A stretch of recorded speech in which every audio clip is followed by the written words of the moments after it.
नमस्कार छात्रों। आज 3 जुलाई 2021 व शनिवार की कक्षा में आप सभी का हार्दिक स्वागत, अभिनंदन। द्वितीय वर्ष बीएड पाठ्यक्रम के छात्रों के लिए अनिवार्य प्रश्न पत्र अधिगम का आकलन। उस प्रश्न पत्र में हम आकलन के वर्गीकरणों के बारे में हम अध्ययन कर रहे हैं, जिसको हमने उद्देश्यों के आधार पर पढ़ा है, क्षेत्र के आधार पर पढ़ा। आज विशिष्ट गुणों को कंटिन्यू निरंतर करते हुए हम उपलब्धि, अभिवृत्ति, अभियोगिता और अभिरुचि के बारे में हम अध्ययन कर रहे हैं, जो अपना कंटिन्यू टॉपिक है। अभिरुचि या रुचि या इंटरेस्ट, यह मूलतः व्यक्ति की जन्मजात या मूल प्रवृत्ति के अंदर दर्शाई जाती है। अभिरुचि की जब बात की जा रही है, अब अभिरुचि में हम मूलभूत जो इसके प्रकार हैं, उन प्रकारों के बारे में पढ़ लेते हैं। कितने प्रकार की होती है? मूलभूत तरीके से बात करें, हम जो मोटा मोटी बात करें तो अभिरुचि 2 प्रकारों में होती है। पहली होती है जन्मजात और दूसरी होती है अर्जित। जन्मजात अभिवृत्ति या अभिरुचि की जो बात कर रहे हैं या रुचि की बात कर रहे हैं, जन्मजात रुचि व्यक्ति को बाल्यावस्था में, यानी कि जन्म से ही उसको ये प्रदत्त हो जाती है। बालक हर वस्तु में, हर व्यक्ति में, हर स्थान के प्रति वह अपनी रुचि व्यक्त करने लग जाता है। आपने छोटे बच्चों को देखा ही होगा कि वो अपनी माँ के पास सबसे ज़्यादा सानिध्य रखता है। हो सकता है उसके पिता के प्रति भी रहे, तो ये उसकी रुचि है। हो सकता है किसी बच्चे को खिलौना दे दी जाए और उस खिलौने के प्रति सबसे ज़्यादा लगाव है, तो उसकी रुचि है। उसी को उस खिलौने के साथ खेलेगा तो ही उसका मन भरेगा। अन्यथा आप दूसरा खिलौना दे दोगे तो वो रोने लग जाएगा, नाराज़ हो जाएगा, या फिर उसे खिलौने से खेलेगा नहीं।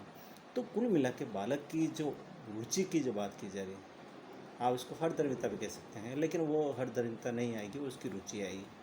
अब रुचि की जब बात की जा रही है तो वह जन्मजात बाल्यावस्था में आ जाती है। उसकी मूल प्रवृत्तियाँ हैं, और मूल प्रवृत्तियों के बारे में जब ये 16 मूल प्रवृत्तियाँ हैं, मैकडूगल ने बताई थी। इन 16 ही मूल प्रवृत्तियों के बारे में हम जानते हैं जब साइको में पढ़ते हैं, जिसमें ईर्ष्या, स्नेह और रुचि और गुस्सा, क्रोध, ये सभी उसी में समाहित है। तो जो मूल प्रवृत्तियां हैं वो जन्म से ही बालक को मिलती है। अब इन मूल प्रवृत्तियों के साथ साथ बालकों को जो रुचि होती है वो जन्मजात हो जाती है। अब दूसरी जो बात आ रही है अर्जित की। अर्जित वे रुचि के जो प्रकारों में आता है कि व्यक्ति को किसी वस्तु, व्यक्ति, स्थान या किसी अन्य के प्रति जब उसके प्रति एक भाव प्रकट होने लग जाता है और बालक उसके प्रति प्रतिक्रिया करता है, तो प्रतिक्रिया धीरे धीरे बढ़ते बढ़ते वो रुचि में विकसित हो जाती है। और स्पष्ट अध्ययनों से पता भी चला है कि कुछ महान जो व्यक्तित्व होते हैं वो अपनी रुचि को फेरबदल करते रहते हैं। जो बाल्यावस्था में जो रुचि थी वो धीरे धीरे बड़े बड़े होते होते होते उनकी रुचियाँ परिवर्तित होती रहती है। कुछ महान व्यक्ति जैसे साहित्य, कला, संगीत, खेल, राजनीति और सामाजिक परिवेश में रहते हुए भी अपने आप को वहाँ अर्जित रुचियों का विकास किया और वे वहाँ प्रसिद्ध भी हुए। तो इस तरह से इस रुचियों को अभ्यास के माध्यम से, पर्यावरण के माध्यम से, परिवेश के माध्यम से उनको अर्जित भी किया जा सकता है। तो परिवेश क्रियाओं को मानसिक झुकाव के प्रति प्रेरित करता है, और ये प्रेरित करना ही अर्जित रुचि का प्रथम सीढ़ी के रूप में एक सोपान है। अब बात करते हैं हम रुचि को जागृत करने की जो विधियां हैं, कौन कौन सी विधियों के साथ हम रुचि को जागृत कर सकते हैं। पहला है, हम छात्र का अध्ययन करते हैं।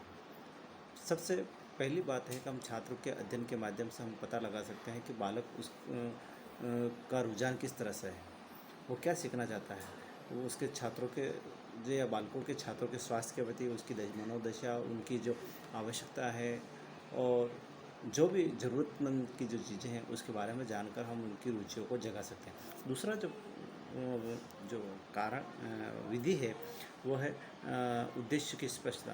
बालक को जो शिक्षा अर्जित करवाया जाता है तो पहले नया पाठ पढ़ाते समय या उसको विषय जो पढ़ा रहे हैं उसकी उपयोगिता, लाभ, उसके फ़ायदे, भविष्य में उसकी आवश्यकता, ये सभी चीज़ें उसको बतानी पड़ेगी, ताकि उसको स्पष्ट करने के बाद एक से एक बड़ी कक्षा में आने के बाद इस बात को स्पष्ट करता रहे कि जो मैंने पढ़ रहा है वो मेरे ज्ञान, मन, मेरे लिए कितना उपयोगी है। तो उसके उद्देश्य की उपयोगिता भी बताना चाहिए। तुम जो पढ़ रहे हो उसके पढ़ने से क्या लाभ है, उसके आगे क्या फ़ायदे हैं, ये सारी चीज़ें उसको बताना पड़ेगा।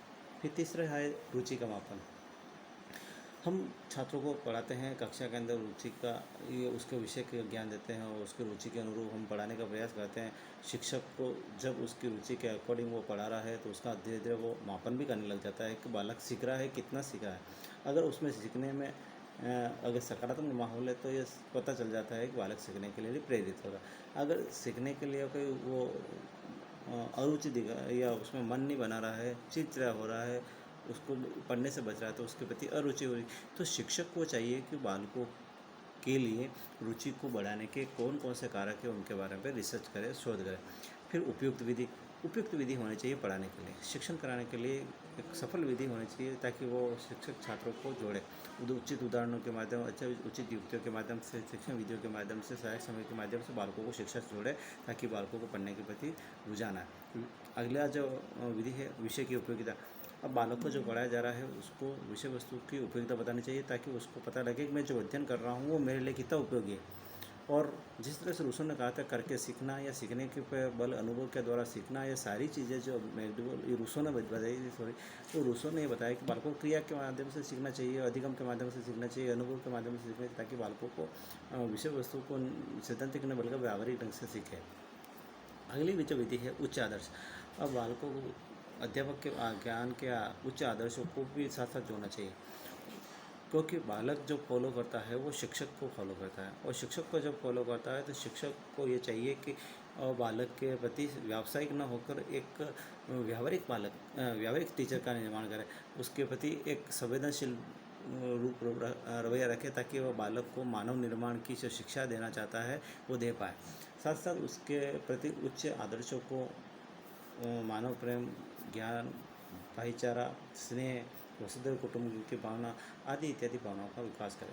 फिर अध्यापक का प्रभाव भी पड़ता है विधियों में, क्योंकि बालक जो सीखता है वो अध्यापक को फॉलो करके सीखता है, उसका अनुसरण करता है। अध्यापक किस तरह से खाता है, किस तरह से बात करता है, किस तरह से उसकी रहन शक्ति या रहन सहन है, उसके बात करने का तरीका कि ताकि उनके सभी उनको फॉलो करता है।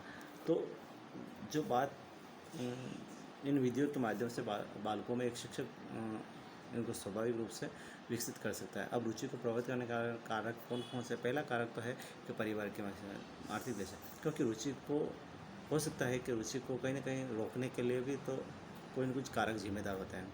यह देखा जाता है कि कुछ अधिकतर जो परिवार होते हैं जो निम्न वर्गीय होते हैं और वो बालकों को उचित शिक्षा का माहौल नहीं दे पाते हैं, फिर भी राजकीय योजनाओं और शिक्षा के जो बढ़ते अवसरों को देखते हुए विद्यालयों में व्यस्त तो देते हैं, लेकिन उनके पारिवारिक माहौल को देखते हुए बालक उनमें जो रुचि सीखने की होनी चाहिए वो नहीं सीख पाती, क्योंकि उनको बचपन में ही ऐसा बोझ या भार दे दिया जाता है जिससे बालक उससे दमित हो जाते हैं, सीख नहीं पाते।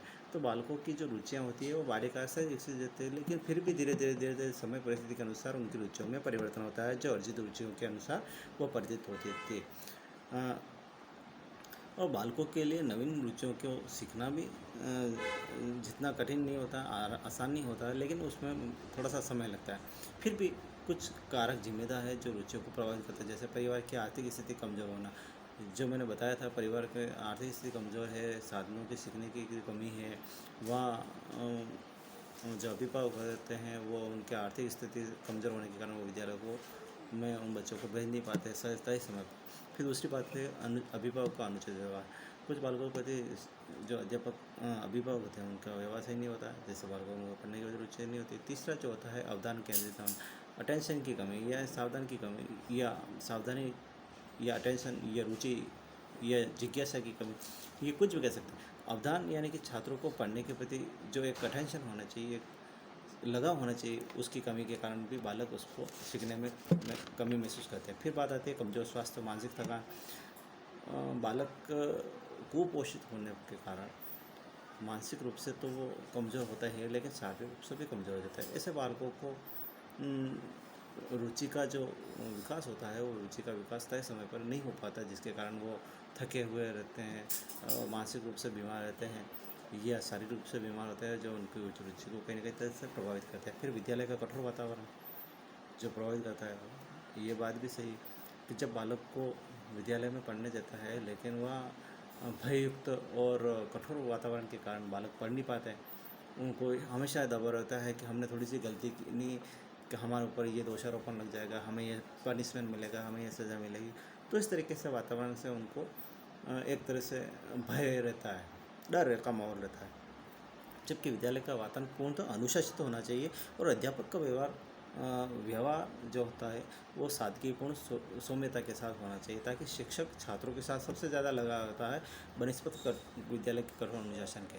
तो चाहिए सबसे पहले कि विद्यालय में छात्रों के साथ सौम्यतापूर्ण, सादगीपूर्ण, भाईचारे के साथ, सौहार्दपूर्ण वातावरण के साथ उनको शिक्षा अर्जित कराए, ताकि बालकों की जो रुचि है वो एक शिक्षक और विद्यालय के उचित वातावरण और सौम्य वातावरण में अपनी रुचि को और अधिक से अधिक विकसित कर सके और अपने जो जिज्ञासा है, भावना है, उन भावनाओं को सही ढंग से व्यक्त करें। तो छात्रों, आज का जो प्रकरण है वो यही है। कल नए प्रकरण के साथ उपस्थित होंगे। आज के लिए इतना ही। धन्यवाद।